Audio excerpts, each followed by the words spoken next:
Buenos días, bienvenido. Muchas gracias al doctor Cortés por la invitación y a Fiadi. Yo una pequeña presentación en la que desde ya amenazo en el que hay más preguntas que respuestas, en el que básicamente vamos a ver los retos a la que la propiedad intelectual se enfrenta y en buena medida cómo vamos a tener o cómo necesitamos ajustarla. De manera tradicional se dice que el ciberespacio es un espacio, un ámbito virtual que es propicio para el intercambio de bienes o servicios desmaterializados. Todos conocemos como los bienes inmateriales, canciones, creaciones, cine, casi todas las obras protegidas por derechos de autor es un entorno donde podemos comercializarlo, donde se puede comenzar a explotar. De hecho, ya hay una industria sentada. Todos tenemos Spotify, YouTube, Netflix.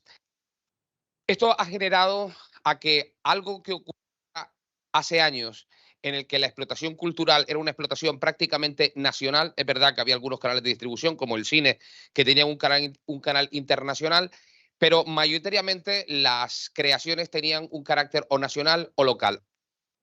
Hoy en día cualquier creador de contenido puede tener un impacto global. Eso se debe fundamentalmente al desarrollo de las comunicaciones, pero también a un desarrollo de la logística que ha permitido la explotación no solo de estos productos culturales realizados, sino también de comprar y vender productos. Compramos en Amazon, todos compramos en Mercado Libre, etcétera, etcétera. Eso ha llevado a varias cosas. Ha llevado a que el poder del Estado, como tal, el poder que tenían los estados para controlar la información, para controlar las obras culturales que se distribuían, pues básicamente ha perdido control y el poder comienza a estar en manos de sujetos diferentes, de sujetos que ya no son el Estado.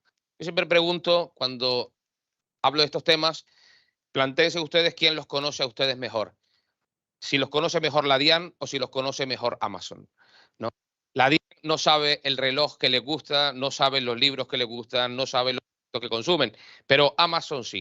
Cuando entras en su página, te dice, tenemos la oferta, tenemos el producto, tenemos el incentivo que te va a gustar. Esto es consecuencia del perfilamiento, es consecuencia de algunos de los retos que las nuevas tecnologías, que ya no son, están generando. Y eso tiene una consecuencia jurídica que se extiende a muchos ámbitos, y es que el derecho privado es una camisa que ya empieza a quedarnos estrecha. No nos damos cuenta, pero comienza a quedarnos estrecha. Y nos comienza a quedar tan estrecha que los operadores en el mercado, los operadores en el tráfico económico, ya no se fían mucho del Estado y tampoco se fían de sus leyes y se fían todavía menos de los tribunales de esos estados. Esta desconfianza es evidente y de hecho surge más esto que llamamos la justicia privada. En el ámbito del comercio electrónico, en el ámbito de la discusión de conflictos, tenemos esta justicia privada. Claro, no lo llamamos justicia privada, lo llamamos sistemas alternativos de resolución de conflictos o arbitraje, pero en realidad no deja de ser eso, una justicia privada, una justicia en la que decimos en un conflicto internacional de propiedad intelectual, de temas relativamente técnicos, no me voy a someter al juez civil número 3 de Bogotá, que me cae por reparto, sino a 3 jueces que hemos seleccionado, que hemos seleccionado anteriormente. Está generando una modificación. Se están cambiando las relaciones de trabajo, se está cambiando el acceso al ejercicio de derechos constitucionales como el derecho a la información, el derecho a la educación, el derecho al entretenimiento. Piensen cómo cuando quieren aprender algo, muchas veces lo primero que hacen es buscar en YouTube o buscar en un curso de Coursera y no en una universidad o no en un instituto tecnológico. Y esto hace que muchas instituciones del derecho privado comiencen a dar síntomas de agotamiento. Y la propiedad intelectual es uno de ellos, pero no los únicos. Cuando lleguen a casa, pregúntenle a su madre si solamente hay una. Y te dirá, hijo, madre solamente hay una. Y ustedes le dirán, es mentira, hoy hay 3. Está la genética, la madre gestadora, la madre social. ¿Por qué? Porque instituciones jurídico-privadas tan tradicionales como la filiación hoy hay dudas. Instituciones jurídicas tan tradicionales como el matrimonio están puestas en dudas y lo van a estar todavía más. ¿Por qué? Porque la realidad nos ha cambiado. Y el derecho lo que hace es relaciones sociales del aquí y el ahora, del momento. La propiedad intelectual es un ejemplo de ellos. Yo siempre, todos los años, suelo ir a la Universidad de Bolonia a dar un curso de doctorado, una cosa muy aburrida sobre negocios jurídicos, y cuando en una de sus plazas siempre me imagino esta imagen, ¿no? Las enormes fiestas que tuvieron que producirse el 31 de diciembre de 1399, cuando todos celebraron y dijeron, hoy se acaba la Edad Media, mañana empieza el Renacimiento. ¡Qué bien! Esto no ocurrió, esto no ocurrió, no hubo ninguna fiesta. El Renacimiento fue una cosa que ocurrió mucho más tarde. ¿Qué es lo que sucedía? Lo que sucedió es que el cambio había comenzado a producir. Se pasó del cambio de poner a Dios en el centro del hombre a poner a Dios como centro de la sociedad, a poner al hombre como centro de la sociedad. Hoy en buena medida está ocurriendo eso. Los millennials están cambiando la forma de interactuar con el mundo, están cambiando la forma de tener sus relaciones laborales, están cambiando la forma de cómo consumen la información, pero también de cómo la explotan, sobre todo cómo lo producen. Hoy, cuando alguien compra un producto tecnológico, más del 87% de las personas menores de 35 años en Colombia consultan una review en YouTube. De tal manera que la capacidad de influencia ha cambiado mucho. Ya no son los yuppies de los 90, son los actuales. Y esto tiene una influencia real. ¿Por qué? A medida que los derechos exclusivos van desarrollándose, a medida que la capacidad de formación del conocimiento se asienta y se asienta en obras, esto nos está cambiando nuestra forma de ver. Los derechos de propiedad intelectual impactan directamente en nuestras vidas. ¿Qué es lo que hace que un chaval de 25 años lleve unos calzoncillos por fuera del pantalón que llevan el nombre de un tipo que se llama Calvin Klein? ¿Por qué lo hace? ¿Qué le lleva a tener esa conducta? A mi padre no se lo ha ocurrido nunca y a nosotros tampoco. ¿Por qué? Básicamente son por los valores de la marca. Es básicamente por cómo funciona todo el régimen intelectual, todo el conocimiento y todos los valores que se le impugna. Y por tanto nos encontramos con propiedad, con una sociedad que ha cambiado su concepto de propiedad.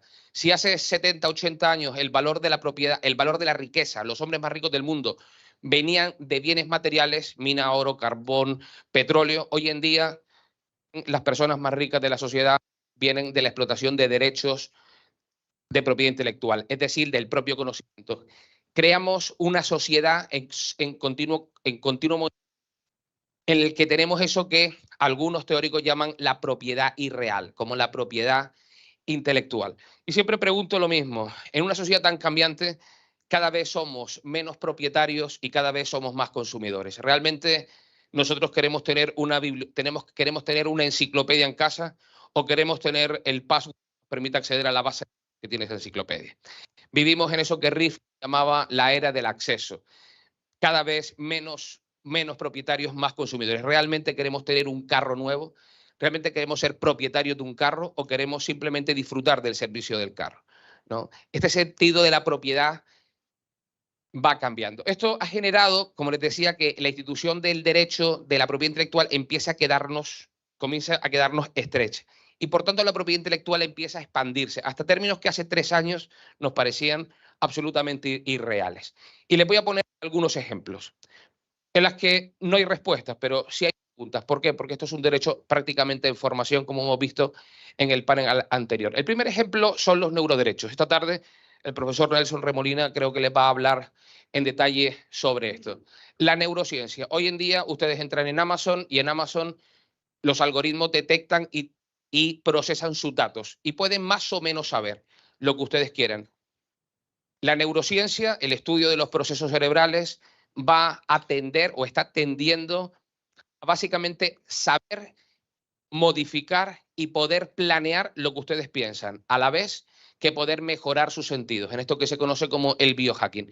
Y se ha dicho que, bueno, pues que dentro de esta neurociencia hay que poner algunos límites. Y para eso se han establecido esto que llamamos los neuroderechos, el derecho a la identidad personal, es decir, que el conocimiento de lo que uno piensa no pueda cambiar el sentido del yo, no te confundan para saber quién eres, tomar decisiones libremente. Yo no sé hasta qué punto hoy tomamos decisiones libremente cuando entramos en Amazon. No me quiero ni imaginar lo que puede pasar si Amazon sabe lo que nosotros pensamos y saben las estructuras de lo que nosotros pensamos. Vamos a tener derecho a la privacidad, debemos tener derecho a la privacidad mental, a la protección contra los sesgos, es decir, a no ser discriminados, a no ser discriminados por lo que nosotros pensamos o por nuestra forma de pensar, el acceso equitativo, si la tecnología puede medir nuestra capacidad cerebral, puede medir nuestro coeficiente intelectual, ¿podremos ser discriminados? Claro que podemos ser discriminados y seguramente lo seremos. Estos son lo que llaman algunos de los neuroderechos, pero en realidad, bueno, ¿esto cómo se va a proteger? Cuando nosotros tengamos unas estructuras de pensamiento que van a ser muy útiles, por ejemplo, para poder conectarse con el Internet de las cosas, ¿cómo se va a valorar eso? ¿Cómo se va a proteger? ¿Va a ser objeto de un derecho de propiedad intelectual? ¿Cómo se va a valorar ese intangible? ¿Vamos a protegerlo por derecho de patente y hacer lo mismo que hicimos con las patentes biotecnológicas, que fue meter una protección de unos bienes para los que las patentes no estaban pensadas? Y así tenemos los problemas que tenemos. ¿Se va a crear un derecho ex novo? No lo sabemos. ¿Existen estos derechos subjetivos de los neuroderechos? Pues no, no existen los derechos, no existe un derecho subjetivo. No hay una ley de la que nazca, no hay unos contratos, no hay un cuasicontrato. No hay derechos como tal. Es un derecho en formación. Pero lo que sí es cierto es que la propiedad intelectual se está extendiendo a estos ámbitos y es una cuestión que comienza a ser preocupante, una cuestión que nos hace, que debe hacernos plantear algunas cosas. De pensar, capacidad de pensar, la capacidad de analizar nuestros pensamientos va a permitir la capacidad de prever lo que vamos a pensar.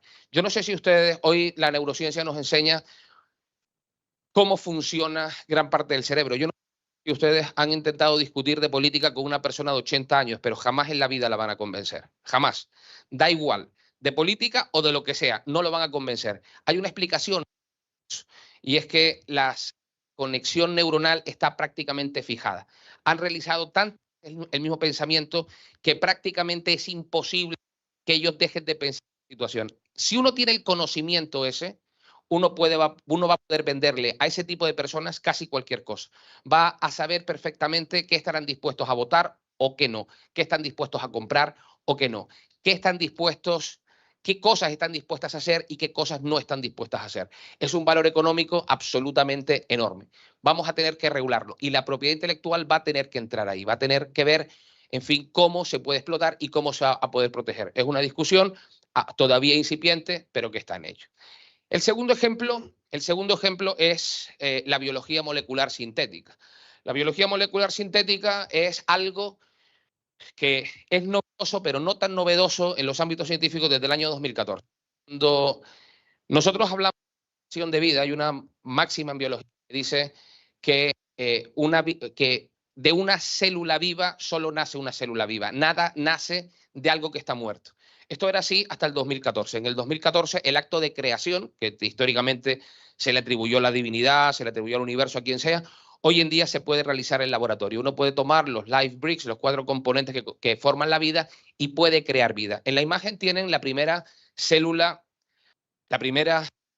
artificial que se creó en el laboratorio molecular de la Universidad de Harvard, que es la célula de las margaritas que crecen en la puerta. Yo, que estuve en la universidad durante 2 años, estoy por allí muchas veces y siempre me hace ilusión recordar esas margaritas por esta foto, ¿no? Esta es una célula que nada, esta célula viva, completamente viva, nació de algo que estaba muerto. El ser humano hoy en día es capaz de crear vida, de generar vida. Y esto presenta unos problemas enormes. Y se produce una brecha, y esto va a generar una brecha genética. ¿Cuál es el problema? El problema es que podemos crear vida, hoy en día podemos crear vida, pero no sabemos escribirla, solamente podemos copiarla. ¿Por qué? Hoy en día podemos copiar en células vivas información, plasmarla sin problema. Si ustedes miran en la USTO, hay una patente por la que se grabó la primera película de los hermanos Lumière en una viva. Hoy los microprocesadores genéticos y moleculares están vigentes y existen sin mayor inconveniente. Lo que no sabemos es el lenguaje de la vida, no sabemos escribir, sabemos que la vida está escrita en un código, en un lenguaje como el alemán o el chino, mucho más complejo, pero que a través de emuladores vamos a poder hacerlos, vamos a poder modificarlos. Esto va a generar algunos problemas, ¿no? Claro, si nosotros podemos escribir la vida, si nosotros vamos a poder escribirla, cuando aprendamos ese lenguaje, las previsiones del Instituto de Biología de Harvard hablan de un horizonte de 15 años, un horizonte pesimista, seguramente antes, pues vamos a vivir una de las revoluciones que, otra más de las revoluciones que ya hemos vivido. Hemos vivido la revolución de las comunicaciones, el transporte aéreo, hemos vivido la revolución de las telecomunicaciones, el surgimiento de Internet. Para la mayoría de ustedes nacieron con ello, para otros desafortunadamente no. Y vamos a vivir la revolución genética, que es la que viene. La pregunta es, bueno, ¿qué vamos a hacer? ¿Qué vamos a hacer cuando eso ocurre? Cuando eso ocurra, nos van a servir las instituciones jurídico-privadas tal como la tenemos ahora. Si nosotros somos capaces de escribir la vida y yo tengo un cáncer, no me van a curar el cáncer, me van a diseñar la célula para que me cure mi cáncer. Si yo quiero tener un niño con mi esposa, pues seguramente no lo haremos de la manera tradicional, sino que le entregaremos el material genético al diseñador genético y el diseñador genético mirará la información y dirá, uy, usted tiene antecedentes de diabetes, colesterol. Nada, el niño va a engordar. No, que no engorde, que no pase como a uno. No, que tenga que ir al gimnasio 2 veces por semana obligatoriamente. No. ¿Ah? Aunque no se note, pero hay que ir. No, hágalo usted y quiero que el niño tenga estas condiciones y lo pueden diseñar. La pregunta es, ¿el diseñador genético va a tener derechos de autor?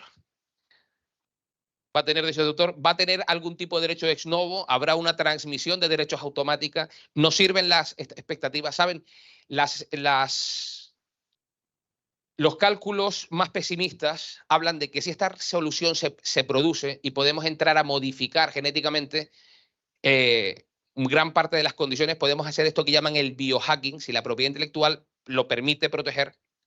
Ya ocurre hoy con las patentes de procedimiento y muchos tratamientos. Es posible que la media de vida en los países occidentales que se lo puedan permitir aumente. En el caso de España ya estamos en los 87 años de vida, ya hemos superado a Japón, llegue en términos pesimistas a los 135 años. Casi se doble. La pregunta, uno puede decir, esto es increíble. Bueno, no es increíble, ya pasó antes. Esto ya ocurrió anteriormente. Cuando se inventó la penicilina, en 10 años la vida de los trabajadores británicos se duplicó y eso tuvo consecuencias sociales. Por ejemplo, la eliminación del trabajo infantil. Ya puede ocurrir. La pregunta es la siguiente. Si ustedes van a vivir 135 años, ¿realmente quieren ustedes casarse a los 25? ¿Realmente estaría? Si a mí me dicen que mañana a los 135 años estoy viviendo, me voy con el doctor Cortés de copas ya. ¿Por qué? Porque no tengo edad. Estoy en mi adolescencia. No estoy en la capacidad de tener. ¿Realmente van a querer ustedes vivir en la misma casa? ¿Van a querer tener la misma propiedad? ¿Cómo va a afectar a las instituciones más tradicionales del derecho privado? Va a ser una revolución realmente auténtica y es una revolución que vamos a tener que vivir. Por eso vamos a tener que ajustar la propiedad intelectual, vamos a tener que ajustar esos derechos. Vamos a poder, si uno de vuestros amigos tiene una estructura genética que sabemos perfectamente que le otorga una capacidad o una inteligencia matemático-espacial perfecta, vamos a poder solicitarle la transmisión de derechos de esa cadena. Voy a poder pedir que esa información genética me la envíe por Internet, porque se podría hacer que me envíe esa información genética por Internet y que mi diseñador genético me cree a mi bebé con la inteligencia espacial de uno de mis amigos. Yo seguiría siendo el padre, pero con la inteligencia de un amigo. Creo que sería algo aceptable.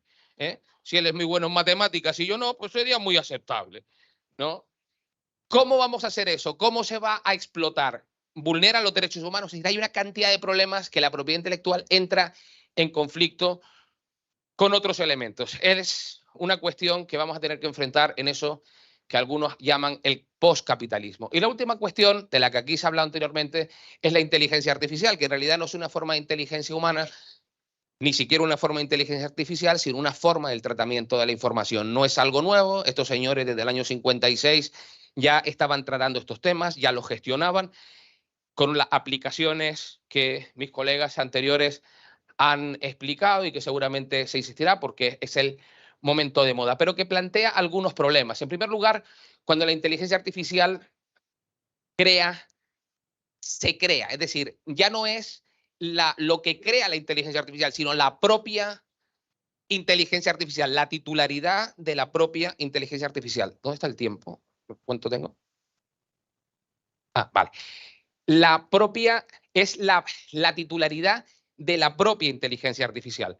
El ejemplo típico es en China. Yo formo parte del Consejo Asesor de OMPI y en la Organización Mundial tenemos una presión de un día y otro también del gobierno chino, presionando continuamente y por todos los medios posibles para poder eliminar la prohibición de patentabilidad de los convenios ADPIC, para que recomendemos la eliminación de la prohibición de los procesos matemáticos. ¿Para qué? Para permitir la patentabilidad de los algoritmos. Por una razón muy sencilla, porque China tiene la ventaja absoluta en los algoritmos en inteligencia artificial, ¿no?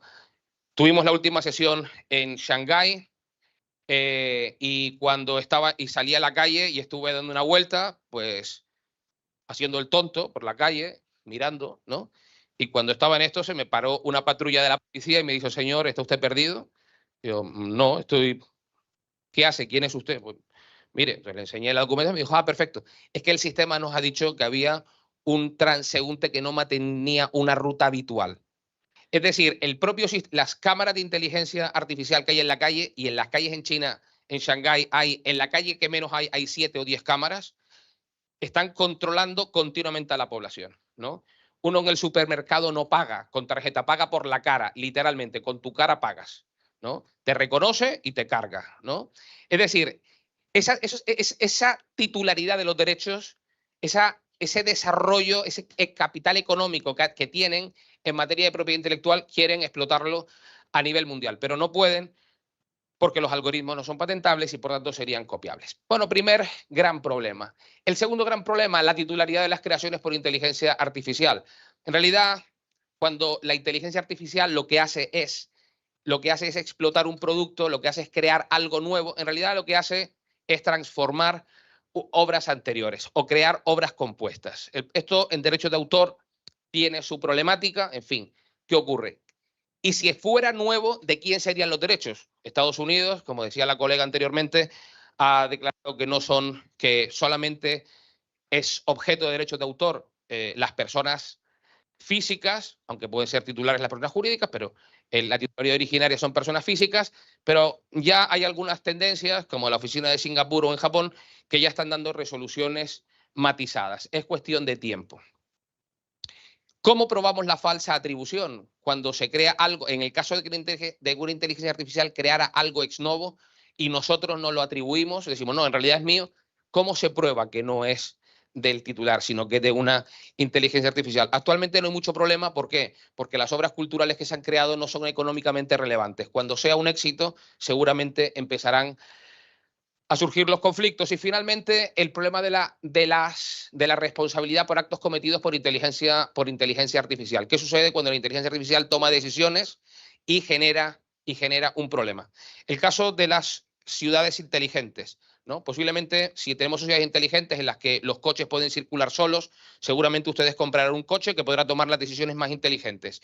Y entre esas decisiones inteligentes, si hay una alta velocidad, aparece un carrito de un bebé, un perro por un lado y un carrito del bebé por el otro, y un anciano más adelante, seguramente la decisión más inteligente es que el carro se salga y se empotre contra un muro, porque usted solo tiene un 5 o un 7% de posibilidad de morirse. La pregunta es, ¿usted compraría un carro así? ¿Usted compraría un carro así de inteligente? Pues seguramente no. Hay grandes retos. Una de las posibles soluciones a esto son los seguros, son la solución de los seguros indemnizatorios, que la inteligencia artificial estuviera sometida, pues eso, a un régimen de responsabilidad objetiva, muy parecido, pues, a lo que ocurre hoy con determinados seguros. Y finalmente está el tema de la propia seguridad. Algo se ha dicho anteriormente sobre, bueno, qué ocurre con esta superinteligencia, cuáles son los resultados de esa inteligencia artificial generativa, resultados que muchas veces no sabemos y que podría conllevar a, pues, resultados catastróficos, ¿no? Por eso hay muchos que desde hace ya años, han advertido que la inteligencia artificial debía ser modelada, debía ser regulada, y no eran frikis. Es decir, esto no es una cuestión de 4 locos. Uno de ellos era Nick Bostrom, profesor de inteligencia artificial e ingeniería de sistemas en la Universidad de Boston, o otro, el famosísimo Stephen Hawking, ¿no? Que ocupó la cátedra de Newton en Oxford en física aplicada. No eran frikis. Y Joe Biden, hace apenas 4 días, o menos, el 30 de octubre, le acaba de hacer caso y acaba de dictar una orden ejecutiva con orden al Congreso de Estados Unidos para desarrollar estas limitaciones de responsabilidad. ¿Qué es lo que va a pasar en el futuro? No lo sabemos. Somos Colón en el nuevo mundo. Somos unos tipos que están viendo esto de la misma manera que cuando nuestros padres vieron la llegada de la televisión y miraban por detrás a ver si había alguien metido dentro de la caja, ¿no? Estamos en eso. Vamos a ver cómo termina. Muchas gracias.